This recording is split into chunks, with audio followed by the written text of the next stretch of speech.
झटपट फटाफट लक्ष्मी जी घर के अंदर प्रसन्न होके अंदर आएंगी घर के फटाफट। झटपट फटाफट लक्ष्मी जी घर के अंदर प्रसन्न होके अंदर आएंगी घर के फटाफट। नाचतो सगळं विसरून पोरी बघता थांबून, निळा पिवळा लाल लाल रांगोळी काढतो वाकून।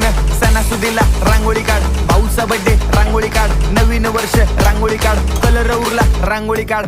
उभी लाईन, आडवी लाईन, तिरपी लाईन, वाकडी लाईन, फुल काढ, चिमणी काढ, हत्ती चुकला पुसून काढ। सगळ्यांनी इकडे लक्ष द्यायचं आहे, टेन्शन घ्यायचं नाही, डान्स करत राहायचा। सासूबाई चिडणार आहेत, घाबरायचं नाही, वाईप करत राहायचे आणि सोबत म्हणायचं झटपट फटाफट लक्ष्मी जी घर के अंदर प्रसन्न होके अंदर आएंगी घर के फटाफट। झटपट फटाफट लक्ष्मी जी घर के अंदर प्रसन्न होके अंदर आएंगी घर के फटाफट। पाटापुढे ताटापुढे देवापुढे मागे पुढे सगळीकडे चोहीकडे आम्ही खातो बटाटेवडे, पाटापुढे ताटापुढे देवा